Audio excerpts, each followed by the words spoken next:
सभी को good afternoon एक बार फिर से। और आज हम स्टार्ट करेंगे एक स्पेशल कंसेप्ट की बात करेंगे कि पर्टिकुलर इलेक्ट्रोड का रिडक्शन पोटेंशियल आता कहाँ से। पर्टिकुलर जो इलेक्ट्रोड होता है उसका स्टैंडर्ड रिडक्शन पोटेंशियल आया कहाँ से। तो पहले पुरानी हिस्ट्री में जाएंगे, जो पहले पढ़ चुके हैं उसके बारे में, फिर आगे बढ़ते बढ़ते अपनी पहले प्रॉब्लम आएगी, फिर उसका सॉल्यूशन आएगा। जैसे आपने पिछले टर्म पर यहाँ लिया था ZnSO4 का 1 मोलरिटी का सॉल्यूशन, ठीक। उसके अंदर रॉड डिप्ट की थी जिंक सॉलिड, तो वायर के थ्रू वोल्ट मीटर से कनेक्ट किया था। इधर शायद आपने क्या रखा था, इलेक्ट्रोकेमिकल सेल की बात कर रहे हैं हम। यहाँ कॉपर सल्फेट का सॉल्यूशन था, 1 मोलरिटी था, और इसके अंदर रॉड डिप्ट थी कॉपर सॉलिड, ये कॉपर सॉलिड था, और ये वोल्टमीटर था। यहाँ कुछ ऐसा था जिसको आप बोलते थे साल्ट ब्रिज। ये कनेक्शन करता है, सेल बन गया है। ये सेल हम स्टडी कर चुके हैं और अब इसी के बारे में हम बात करेंगे और ये समझेंगे कि इसमें एक प्रॉब्लम खड़ी होगी, प्रॉब्लम आएगी, फिर उसका सॉल्यूशन के लिए हम कुछ नई बात करेंगे। तो प्रॉब्लम क्या है, जब आप इस सेल को प्रिपेयर करते हैं तो इसकी रिएक्शन कैसे थी। Zn पहले सॉलिड था, बाद में Zn2 प्लस में बदला, फिर साल्ट ब्रिज था, कॉपर सॉल्यूशन आयन में था, वो कॉपर सॉलिड में बदल गया। और आपको बाकी कहानी सुनाते हैं, ये डोनर बनता था इलेक्ट्रॉन का, तो ये गेनर बनता था। ये कैथोड टर्मिनल की तरह काम करता था, कैथोड इसमें पॉजिटिव होता था, ये डोनर एनोड की तरह काम करता था, ये नेगेटिव टर्मिनल की तरह काम करता है।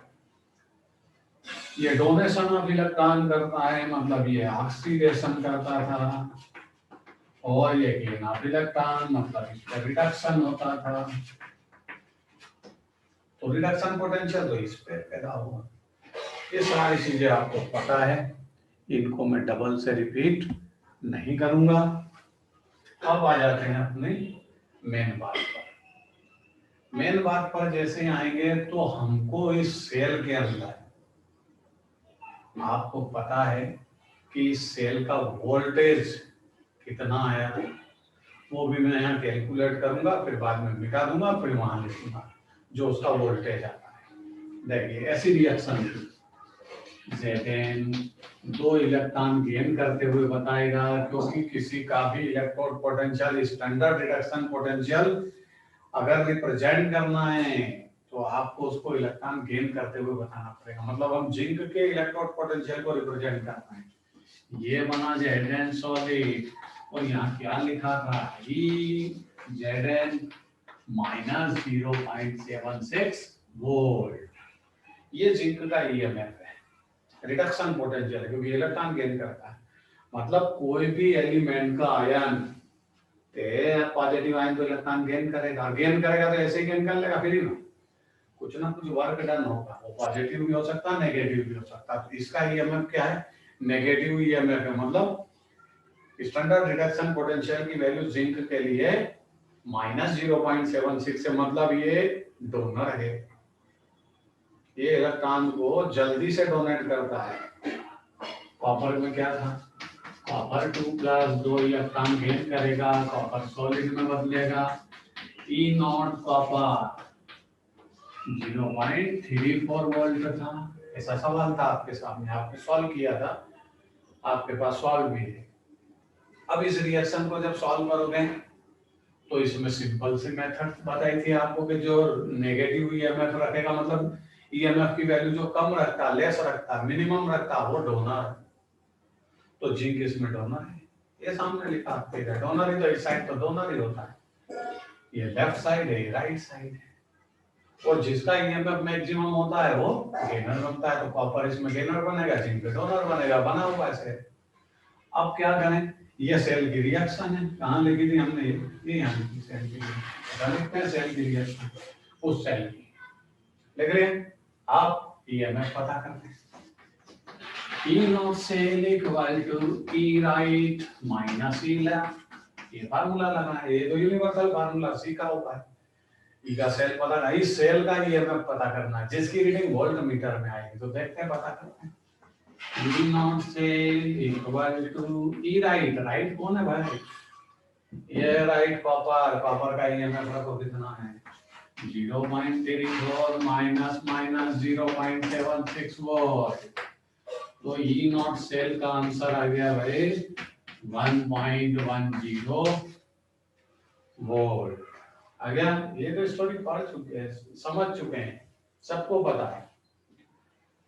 इसको एक बार फिर से मैंने रिवाइज किया है, आपके पास ये राइटिंग वर्क में नोट है।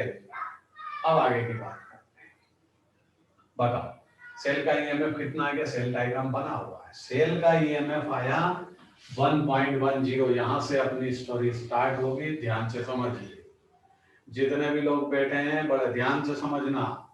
ई नॉट सेल 1.10 है, ये कहां मिलेगा आपको, कहां आती है रीडिंग, इस सेल के कनेक्ट वोल्ट मीटर में आती है, मतलब इसकी रीडिंग है 1.1 वोल्ट।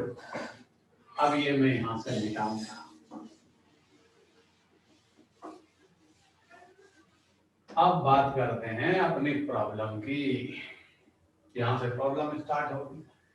बताओ ये 1.10 वोल्ट है, तो इसके अंदर जिंक वाले इलेक्ट्रोड में कितना वर्क डन किया और कॉपर वाले इलेक्ट्रोड में कितना वर्क डन किया। ये तो सेल में जो रीडिंग आ रही है वो तो कंबाइंड वर्क डन है, और आपको पता करना है कि जिंक ने इस सेल के अंदर कितना वर्क किया, क्योंकि इलेक्ट्रोड ही तो काम कर रहे हैं। वर्क डन बाय सेल, यही तो पता करते थे आप। अब सेल वर्क डन करता है पक्का, तो सेल में कोई एक इलेक्ट्रोड है जो आप बोलोगे कि वो तो वर्क डन कर दिया दोनों इलेक्ट्रोड ने मिलकर। दूसरी समस्या, इलेक्ट्रोड सेम नेचर के नहीं है, एक डोनर है एक गेनर है, तो दोनों के काम अलग अलग है।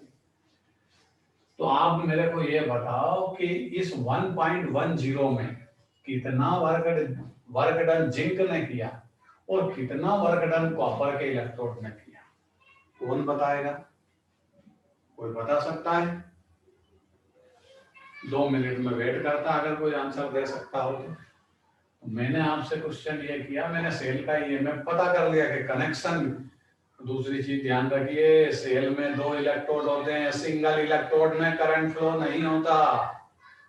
अगर यहां से इसको ब्रेक कर दोगे तो ये सिंगल इलेक्ट्रोड, उधर भी सिंगल इलेक्ट्रोड, सिंगल इलेक्ट्रोड में करंट पास होना पॉसिबल नहीं है, दुनिया जानती है।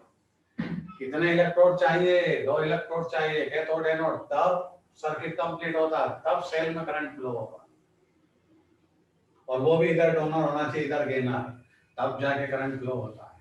सेल वर्क डन जब करता है जब सेल का ईएमएफ पॉजिटिव होता है, नेगेटिव हो गया तो गया सेल, आप कुछ भी करते रहिए उसमें करंट फ्लो नहीं होगा, ना वो वर्क डन करेगा। मेरा पूछने का मतलब, क्वेश्चन करने का आप लोगों से ये मतलब है कि इसमें सेल ने वर्क डन किया, जो वर्क डन वोल्ट है वही तो वर्क डन है सेल का, 1.10 वोल्ट सेल का ईएमएफ है, ये सेल का वर्क डन है करंट को फ्लो करने में। बताओ इस जिंक की रॉड ने या कॉपर की रॉड ने कितना काम किया, कोई बता सकता है? तो 1 मिनट का उसके पास टाइम है, मैं जरा रेस्ट करता हूं, आप बताइए किसने कितना वर्क डन किया।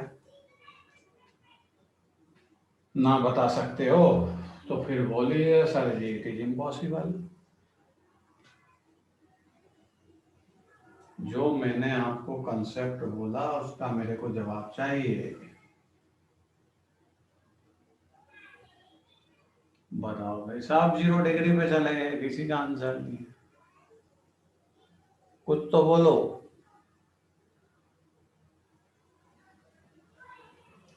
कॉपर ने 0 वर्क डन किया, कौन बोली?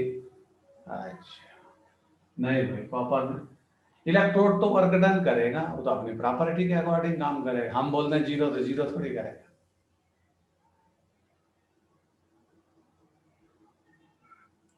चलिए भाई, अब मैं ही आपको समझाता हूँ, क्योंकि जो आपके दिमाग में है वो मेरे को पता है, मैं समझाता हूँ। ये सेल का ईएमएफ है, और सेल में सिंगल इलेक्ट्रोड में कभी भी करंट फ्लो नहीं होता। मींस इसमें दो इलेक्ट्रोड है, दोनों ने वर्क डन किया। कैसे पता करें? इसमें आपको एक वैल्यू पता है और दो वैल्यू अननोन है। दुनिया में आज तक पूरे यूनिवर्स में ऐसा कोई फार्मूला नहीं बना कि जिसमें दो अननोन वैल्यू और एक नॉन वैल्यू और उससे दो अननोन वैल्यू को हम कैलकुलेट कर ले। It is impossible. इसलिए हमारे यहाँ प्रॉब्लम है, और इस प्रॉब्लम को सॉल्व करने के लिए हमें कोई टेक्निक डेवलप करना पड़ेगा कि हम इनके वर्क डन को पता करें, दोनों के सेपरेट। जब सेपरेट ये वर्क डन करते हैं तो कितना करते हैं? तो क्या करें? एक हम ऐसे इलेक्ट्रोड को जनरेट करें, एक ऐसे इलेक्ट्रोड का प्रोडक्शन करें जिसका ईएमएफ हमको पता हो, स्टैंडर्ड कंडीशन में जिसका ईएमएफ हमको पता हो। नॉन वैल्यू ईएमएफ वाला एक इलेक्ट्रोड को हमको जनरेट करना पड़ेगा, और फिर इनके ईएमएफ पता करेंगे कि पर्टिकुलर सिंगल इलेक्ट्रोड का ईएमएफ हम कैसे कैलकुलेट करें। तो उसके लिए क्या करें भाई? एक इलेक्ट्रोड का फॉर्मेशन करें, और इस इलेक्ट्रोड को हम क्या बोलते हैं? SHE, सी बोलते हैं इसको। सी का मतलब गर्ल्स के लिए, ठीक है। इसका पूरा नाम है, एस का मतलब स्टैंडर्ड, एच का मतलब हाइड्रोजन, और ई का मतलब इलेक्ट्रोड। इसका पूरा नाम है स्टैंडर्ड हाइड्रोजन इलेक्ट्रोड, मतलब ये हाइड्रोजन गैस का इलेक्ट्रोड है। और SHE का standard hydrogen electrode standard condition में, मतलब 1 atm pressure and 298 kelvin temperature पर SHE का EMF इक्वल टू 0।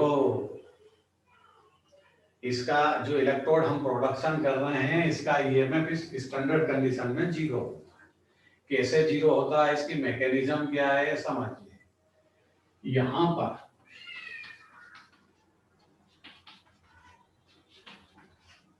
ये एक सॉल्यूशन है। अरे भाई, इलेक्ट्रोड को जनरेट करोगे, इलेक्ट्रोड को लाओगे, तो ऐसा होना चाहिए ना। इलेक्ट्रोड में क्या होता है? एक तो इलेक्ट्रोलाइटिक सॉल्यूशन होना चाहिए, उसके अंदर एक रॉड होना चाहिए, तब इलेक्ट्रोड का प्रोडक्शन होता है। यही बनाएंगे हम। अब देखिए क्या करें। ये सॉल्यूशन है किसका? Water plus acidic. एसिड के कुछ अमाउंट को वाटर में मिक्स करते हैं, क्योंकि वाटर तो इलेक्ट्रिसिटी का बेड कंडक्टर है। लेकिन उसके साथ हम acidic material H+ ion mix करते हैं, तो वो इलेक्ट्रिसिटी का गुड कंडक्टर हो जाता है। चलिए, हो गया गुड कंडक्टर। तो ये कितने मोलरिटी का है? 1 मोलरिटी का वाटर का एसिडिक सॉल्यूशन एक ग्लास बीकर के अंदर है, और इसमें ऐसे यू शेप्ड की ट्यूब लगी है। ऐसे यू शेप्ड की इन्वर्टेड ट्यूब इसमें डिप्ट है, और यहां से क्या पास करते हैं भाई? हम हाइड्रोजन गैस। क्या पास करेंगे? इस ट्यूब से हाइड्रोजन गैस पास करेंगे। बट इलेक्ट्रोड तो दिख ही नहीं रहा इसमें। इलेक्ट्रोड है, अभी तो सॉल्यूशन आया इलेक्ट्रोलाइट का। इसमें एक इलेक्ट्रोड भी होता है, और उस इलेक्ट्रोड को हम बोलते हैं, ये भाई इलेक्ट्रोड। और किसका इलेक्ट्रोड है? ये प्लेटिनम का इलेक्ट्रोड है। बन गया सिंगल इलेक्ट्रोड। अरे भाई, ये प्लेटिनम का इलेक्ट्रोड लगा दिया, बन गया सिंगल इलेक्ट्रोड। यहाँ सेल का फॉर्मेशन नहीं किया हमने, सिंगल इलेक्ट्रोड का फॉर्मेशन किया। तो रिएक्शन को समझिए। एक ग्लास बीकर होता है, हम इसको प्रोडक्ट क्यों कर रहे हैं, क्योंकि हमारी प्रॉब्लम ये है कि हम इसमें 2 इलेक्ट्रोड जब लगाते हैं और सेल में करंट फ्लो होता है और सेल का ईएमएफ जो आता है उसमें हमें पर्टिकुलर इलेक्ट्रोड का ईएमएफ पता नहीं हो पाता है, क्योंकि यहाँ 2 अननोन वैल्यू एक नोन है और पॉसिबल ही नहीं है कैलकुलेट करना। एक तो इससे हम दुनिया के जितने भी इलेक्ट्रोड है सबका ईएमएफ कंपैरेटिवली कैलकुलेट कर लेंगे। कैसे? हाइड्रोजन गैस यहाँ से सप्लाई की, यह हाइड्रोजन गैस कौन से इलेक्ट्रोड पर कलेक्ट होगी? इस प्लेटिनम इलेक्ट्रोड, ये लगा है। देखिए प्लेटिनम इलेक्ट्रोड इनर्ट इलेक्ट्रोड है, उसको कोई लेना देना नहीं दुनिया से, ना वो आपको पहचानता ना मेरे को। दुनिया की सबसे महंगी मेटल है, इसलिए भी वो किसी को नहीं पहचानता है, क्योंकि जिसके पास पैसा है जो बहुत कॉस्टली है वो बाकी छोटे मोटे लोगों को क्या पहचानेगा। तो प्लेटिनम का इलेक्ट्रोड है, ये काम करता है ओनली अपने सरफेस पर हाइड्रोजन को कलेक्ट करने का, इसलिए इनर्ट इलेक्ट्रोड के नाम से इसको बोलते हैं। ये इनर्ट इलेक्ट्रोड है, इसमें काम कुछ नहीं करेगा, ये केवल काम क्या करेगा, जो आप हाइड्रोजन को सप्लाई कर रहे हो उसकी अपनी सरफेस पे कलेक्ट कर देगा, बस सरफेस पे कलेक्ट करके रखेगा और इसको बोलेगा इलेक्ट्रॉन रिलीज कर, हाइड्रोजन गैस को इलेक्ट्रॉन रिलीज करवाएगा। अब वो जैसे ही हाइड्रोजन गैस इलेक्ट्रॉन रिलीज करेगी तो आयन में कन्वर्ट हो जाएगी और 2 इलेक्ट्रॉन सॉल्यूशन में आ जाएंगे, सॉल्यूशन में कोई और बैठा हुआ वो इलेक्ट्रॉन को गेन कर लेगा, वापस हाइड्रोजन गैस का फॉर्मेशन हो जाएगा। देखना क्या होता है, ये हटाऊंगा, यहाँ रिएक्शन लिखूंगा। आप ये मान के चलिए इसका नाम SHE है, SHE का डायग्राम बन गया। SHE के डायग्राम में क्या क्या है, एक ग्लास जार है जिसके अंदर वाटर का एसिडिक सॉल्यूशन है 1 मोलरिटी का, यू शेप की इन्वर्टेड ट्यूब उसमें डिप्ट है, हाइड्रोजन गैस उसमें पास करते हैं प्लेटिनम के इलेक्ट्रोड पर। अब प्लेटिनम का इलेक्ट्रोड अपने सरफेस पर हाइड्रोजन गैस को कलेक्ट करेगा। ये आई हाइड्रोजन गैस, हाइड्रोजन गैस यहां पर आई, इसने क्या किया, हाइड्रोजन गैस अपने 2 इलेक्ट्रॉन को रिलीज करेगी और किसमें कन्वर्जन कर लेगी, पॉजिटिव आयन में।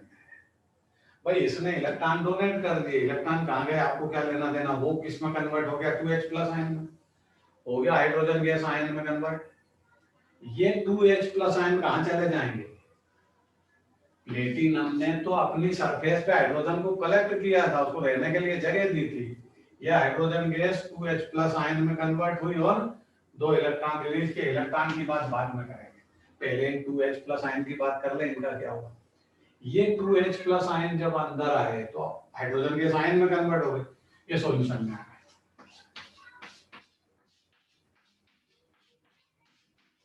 ये 2H प्लस आयन कहाँ आ गए,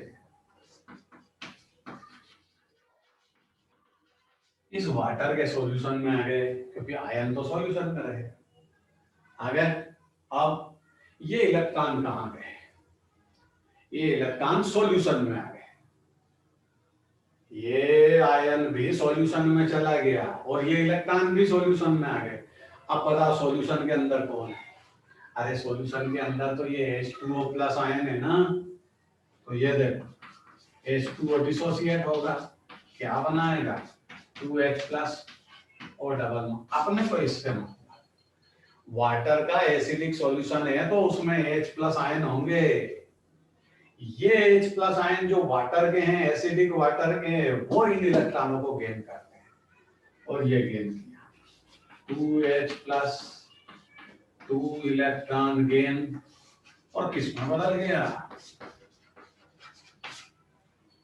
अरे भाई H2 गैस में बदल गया फिर से। इसका मतलब यहाँ क्या हुआ, ये इलेक्ट्रॉन मिल के अपने को बेवकूफ बनाता है। क्या किया इसने, हाइड्रोजन गैस हमने सप्लाई की थी, hydrogen gas 2H plus ion में कन्वर्ट हुई, इलेक्ट्रॉन को रिलीज किया, ये 2H आयन सॉल्यूशन में चले गए वाटर के, और उसके अंदर सॉल्यूशन के अंदर 2H प्लस आयन बैठे हुए थे पहले से, उन्होंने उन इलेक्ट्रॉन को गेन कर लिया, वापस हाइड्रोजन गैस बन गए। अरे ये तो इक्विलिब्रियम है ना, अरे ये तो पूरा इक्विलिब्रियम में चल रही रिएक्शन, ये हाइड्रोजन गैस आई 2 इलेक्ट्रॉन डोनेट करे और जो सॉल्यूशन में आयन थे उन्होंने गेन कर लिया, वापस हाइड्रोजन गैस बन गई। मतलब जितनी आप हाइड्रोजन सप्लाई कर रहे हो उतनी अंदर सप्लाई है, और जितने H+ आयन सॉल्यूशन में है उतने हैं, कुछ नहीं हो रहा, नथिंग हैपन, रिएक्शन पूरी इक्वली हुई है। डोनेशन भी हुआ और गेन भी हुआ, 2 इलेक्ट्रॉन डोनेट हुए, 2 इलेक्ट्रॉन गेन हुए, वर्क डन कैंसर। कितना वर्क डन हुआ? 0। कहां से वर्क डन हुआ? तो ऐसे केस में SHE का EMF स्टैंडर्ड कंडीशन में क्या होता है? 0। मतलब हमको अब ऐसा इलेक्ट्रोड मिल चुका है जिसका स्टैंडर्ड कंडीशन में EMF 0 होता है, और इससे हम दुनिया के इलेक्ट्रोड का कंपैरिजन करें और ये पता कर लें कि उस अगले इलेक्ट्रोड का EMF क्या है। कैसे पता करेंगे? कहानी अभी बाकी है, पहले ये बनाइए, फिर ये लिखिए रिएक्शन, इसके बाद की अगली स्टोरी फिर यहाँ पे बात करेंगे। बनाइए।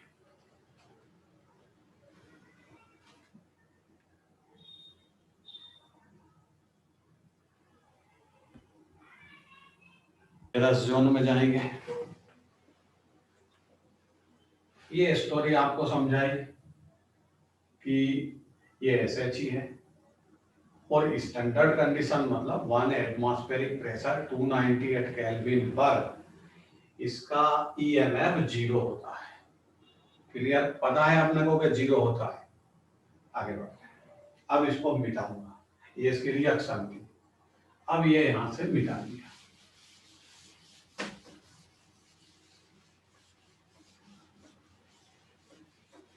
अब मैं आपको 2 या 3 ऐसे इलेक्ट्रोड हैं जिनका EMF इस SHE के थ्रू कैलकुलेट करके बताऊंगा, इनको भी हटा देते हैं। और ये मान करके चलिए कि हम जो कर रहे हैं या हम जिस प्रोसेस से कैलकुलेशन कर रहे हैं उस प्रोसेस से ही साइंटिस्ट ने कैलकुलेशन की है, जो हमारी बुक में लिखा हुआ है उसकी हम स्टडी कर रहे हैं। हम डिस्कवर नहीं किए, डिस्कवर हो चुका है ये पैटर्न। तो यहां पर देखिए कि आपके पास जिंक का इलेक्ट्रोड है,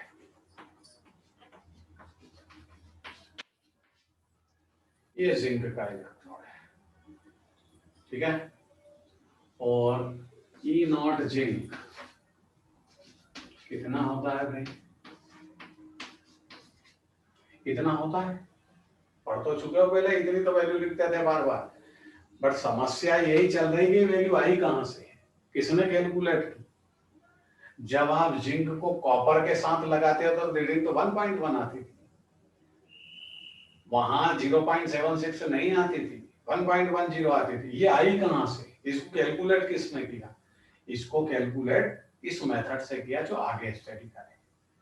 इसको अभी भूल जाइए, ये वैल्यू हमको लाना है, जिंक का EMF पता करना है। जिंक सिंगल इलेक्ट्रोड बनाते हैं,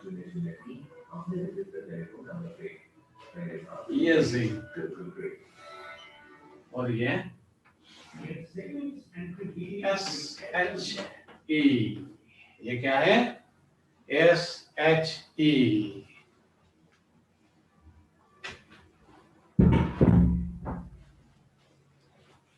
एक साइड हमने क्या लगाया? SH, ठीक है, और एक साइड हम किसका इलेक्ट्रोड लगाएंगे? जिंक का। तो जिंक का इलेक्ट्रोड बनाएंगे कैसे? ये जिंक का सॉल्यूशन, ये सॉल्यूशन किसका है? ZnSO4 का। कितने मोलरिटी का? 1 मोलरिटी का। ये कौन है? यहाँ रॉड किसकी है? जिंक। ये वोल्टमीटर, अब इसको हटा देते हैं, वैल्यू कहां से आई सब आ जाएगी, अभी 10 मिनट में आती है। ये वोल्टमीटर, और यहाँ क्या लगा रखा आपने? ये प्लेटिनम का जो इलेक्ट्रोड था, SHE लगा रखा ना, SHE इधर लगा, ये इधर लगा, सेल में रीडिंग आ गई। इसमें वोल्टमीटर में कितनी आई वो भी लिख देना, ये बताओ, ये वोल्टमीटर के अंदर रीडिंग किसकी है? किसने वर्क डन किया? अरे ये वर्क डन करता कहां है? इसका EMF तो 0 है ना, अरे एसएचजी का ईएमएफ तो जीरो है, ये तो रीडिंग ही नहीं देगा यहाँ पे, इसकी तो कोई रीडिंग ही नहीं आना है, जीरो आएगी। तो बताओ इस सेल जो हमने डिजाइन किया इसमें रीडिंग है 0.76 आई, वो किसकी? अरे वो इसकी है, जिंक की है। अब आपके पास दो वैल्यू नॉन है, एक जो रीडिंग आई वो और एक इसकी, दो वैल्यू नॉन हो गई, ये अननोन है, ये पता चल जाएगा। जो रीडिंग आ रही वो इसी की है, ये तो जीरो काम करता है, मतलब इसका तो रोल ही नहीं, क्योंकि एसएचजी तो जीरो होता है। बट ये है क्या? ये लेफ्ट है, नहीं ये राइट है, और ये क्या है? लेफ्ट है। अब आप इसको उठा के इधर उधर करोगे तो सेल में करंट तो फ्लो होगा। अब रीडिंग लेकर के आते हैं, चलो फार्मूला क्या है? E naught cell equal to E right minus E left, ये फार्मूला है। ई नॉट सेल तो ये आ गया ना, 0.76 तो ई नॉट सेल है, सेल की रीडिंग क्या आई? इतनी 0.76 इक्वल टू ई राइट कौन है? राइट में देखो कौन है, राइट में तो जीरो लगा हुआ है, तो यहाँ जीरो लिख दो, माइनस ई लेफ्ट कौन है? अरे ये लेफ्ट तो जिंक है, तो भाई लेफ्ट की जगह जिंक लिख दो, ये आ गया E naught zinc minus 0.76 volt. Answer आ गया भाई। इसी टेक्निक को डेवलप किया है साइंटिस्ट ने कि आप एसएचई के थ्रू किसी भी सिंगल इलेक्ट्रोड का ईएमएफ कैलकुलेट कर सकते हो, लेकिन फार्मूला देख लेना, माइनस आएगा जिंक का। उस वोल्ट मीटर में तो रीडिंग प्लस ही आएगी, मतलब जिंक डोनर बनेगा।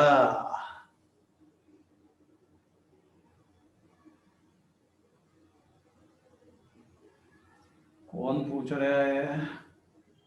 चल रुक जा, मेरे को वीडियो बंद करना है। यहाँ जब आप एसएचई और कॉपर का इलेक्ट्रोड बनाते हैं, दोनों को कनेक्शन करते हैं, तो एसएचई तो जीरो है, और जो सेल के अंदर रीडिंग आई वो ओनली कॉपर की है, जो रीडिंग है वो कॉपर के हिस्से की है। तो कॉपर का ईएमएफ इतना हुआ, कैसे पता करा? देखो ये ई सेल की रीडिंग आई, ई राइट कौन है? हाँ भाई, राइट कौन है? ये कॉपर, तो ये तो पता करना है ना, ई कॉपर माइनस जीरो, तो E naught copper equal to 0.34 volt. ये आ गई पॉजिटिव वैल्यू।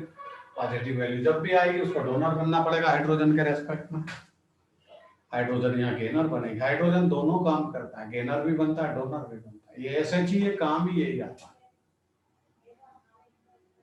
और इसी से कंपैरिजन करके हमने हजारों इलेक्ट्रोड, जितने भी एलिमेंट्स है सबके इलेक्ट्रोड होते हैं, उन सबके इलेक्ट्रोड का ईएमएफ पता किया कि भाई हाइड्रोजन के कंपैरिजन में कौन डोनर कौन गेनर।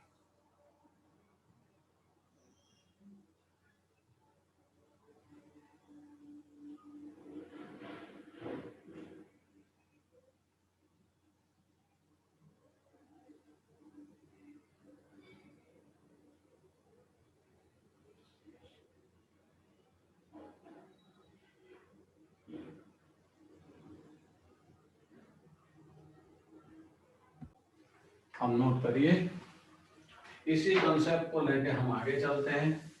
हम ये मानते हैं कि हमने बहुत सारे एलिमेंट के ईएमएफ को कैलकुलेट किया बाय द हेल्प ऑफ एसएचई। अब इनकी जो वैल्यू है, इससे हमको पता क्या चलता है? हम इतनी मेहनत कर रहे हैं कि सबके ईएमएफ पता कर ली, पर कोई उनका मीनिंग तो होगा। तो इस सीरीज, इसको इलेक्ट्रोकेमिकल सीरीज बोलते हैं, इलेक्ट्रोकेमिकल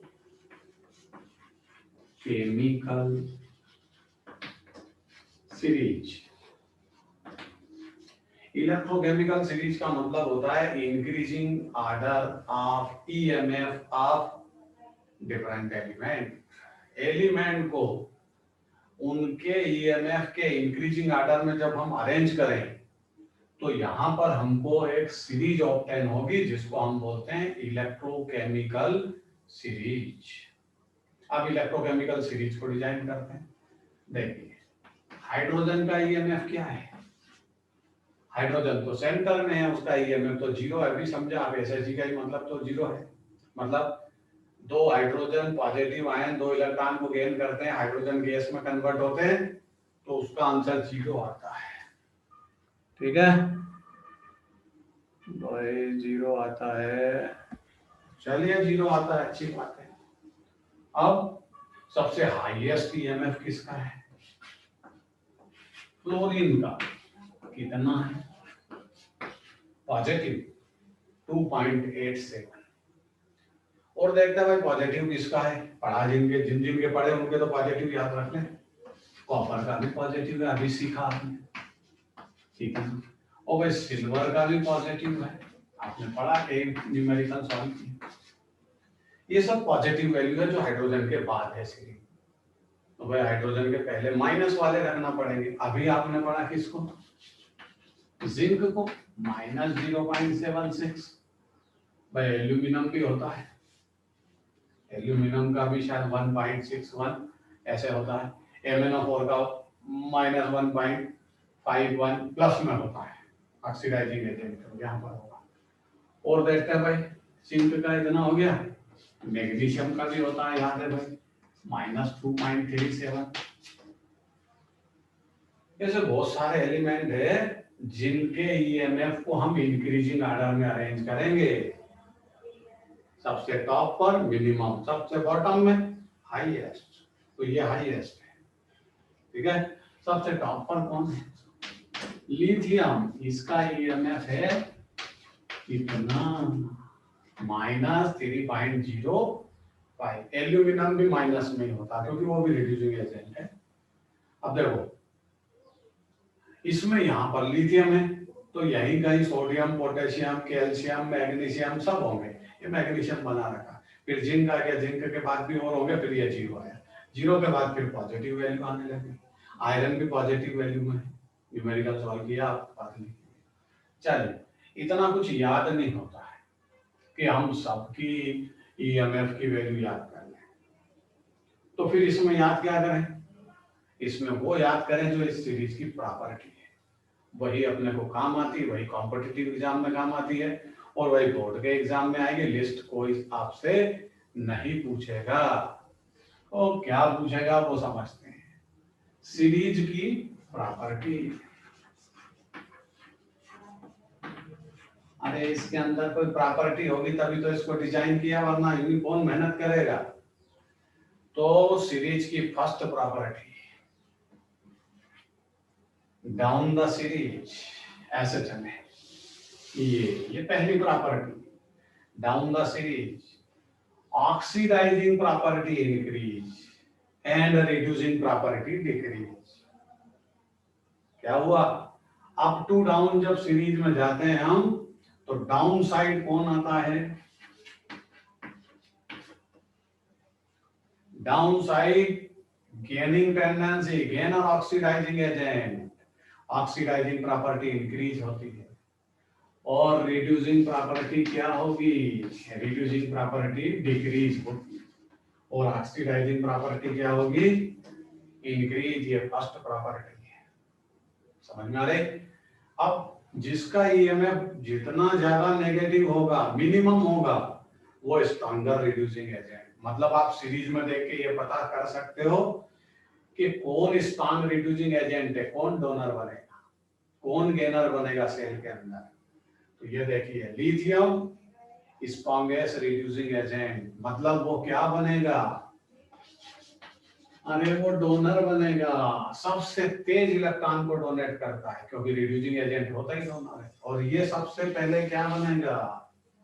ये गोवा जाएगा, गेनर ऑक्सीडाइजिंग एजेंट, ये ऑक्सीडाइजिंग एजेंट है।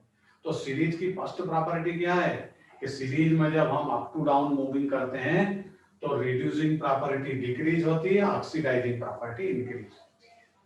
क्लियर? या लिख देगा, reducing property decrease, oxidising property increase. समझ में आ गया होगा। सेकंड प्रॉपर्टी, सेकंड इसकी सीरीज की प्रॉपर्टी है कि जो मेटल सीरीज में सबसे टॉप पर होती है, मतलब जिसका ईएमएफ सबसे मिनिमम होता है, वो स्ट्रॉन्गर रिड्यूसिंग एजेंट है। और वो बाद में आने वाली मेटल को इलेक्ट्रॉन डोनेट करेगी। जैसे लिथियम और मैग्नीशियम को आप एक साथ कनेक्ट करो तो लिथियम डोनर बनेगा और मैग्नीशियम को क्या बनना पड़ेगा, गेनर सेल में। वे सेल बनाएगी तो सीरीज है। इससे यह पता चलता है कि किसका सेल बना है।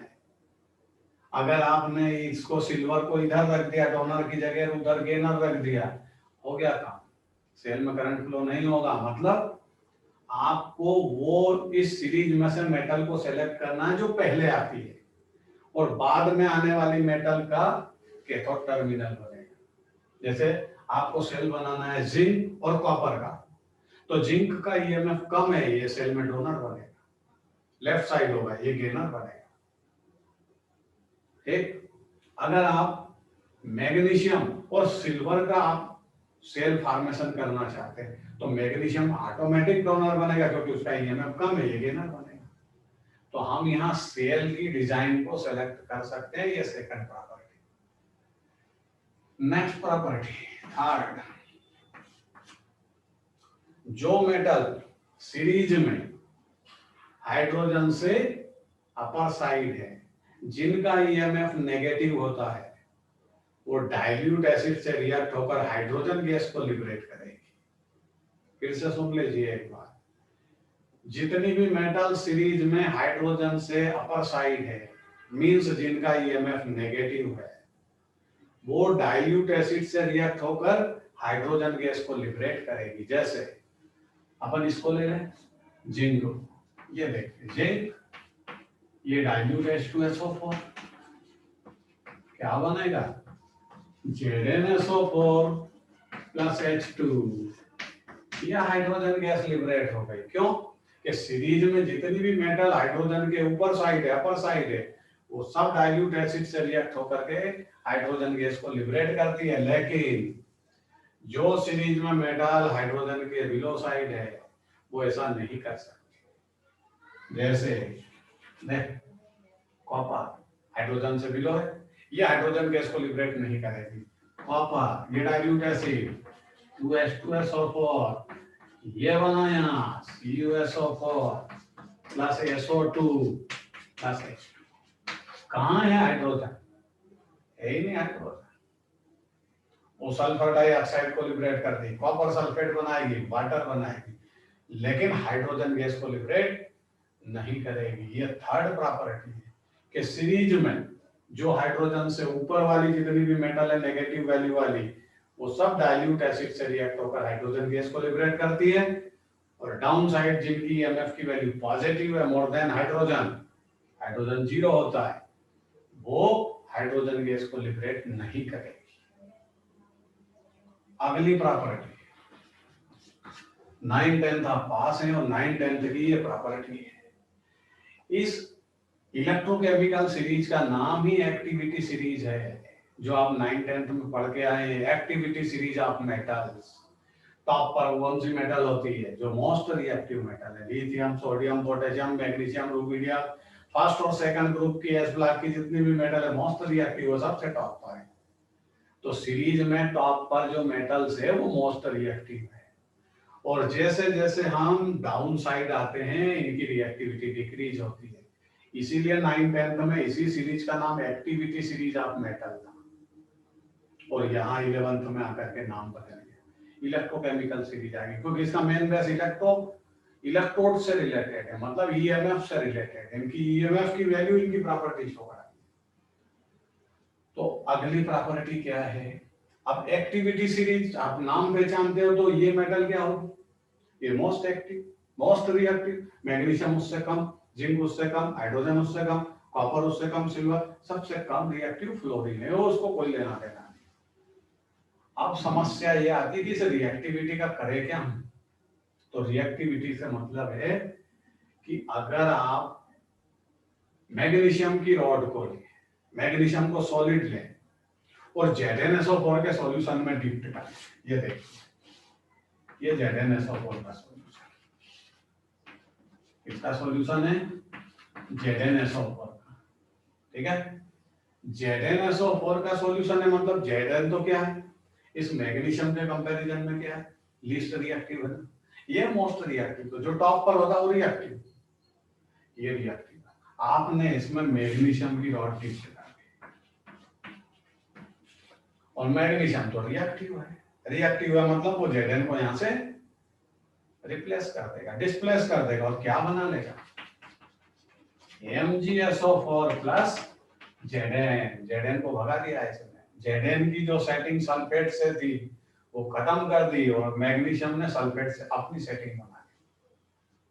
तो यहाँ क्या हुआ, जो रिएक्टिव मेटल्स होती है वो बाद में आने वाली मेटल को उसके सॉल्यूशन से रिप्लेस कर सकती है। जैसे अभी फर्स्ट क्लास एक एग्जांपल आपने जो 9th-10th में स्टडी किया वही याद दिलाता आपको।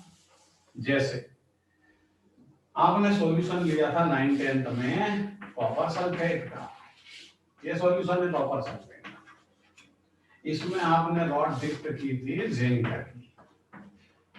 बताओ क्या होगा, जिंक सीरीज में टॉप पर है, उसका ईएमएफ माइनस है, वो मोस्ट रिएक्टिव मेटल है, कॉपर लीस्ट रिएक्टिव मेटल है। हालांकि ये कॉपर सल्फेट से अपनी सेटिंग जैसे तैसे बनाए हुए था, क्योंकि यहाँ पर ये दोनों थे, मजबूरी थी इनकी।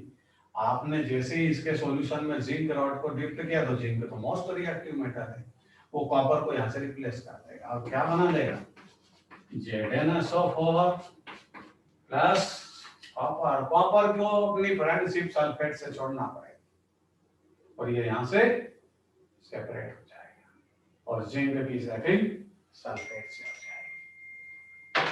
पता है आपको, सिंपल सी स्टोरी है, डेली लाइफ में यही काम होते हैं दुनिया में। तो यहाँ पर हम इलेक्ट्रोकेमिकल सीरीज की 4 प्रॉपर्टी हमने स्टडी की। अब इसको राइटिंग वर्क में हम लिखेंगे, आप बोर्ड पर से देख लीजिए, समझ लीजिए।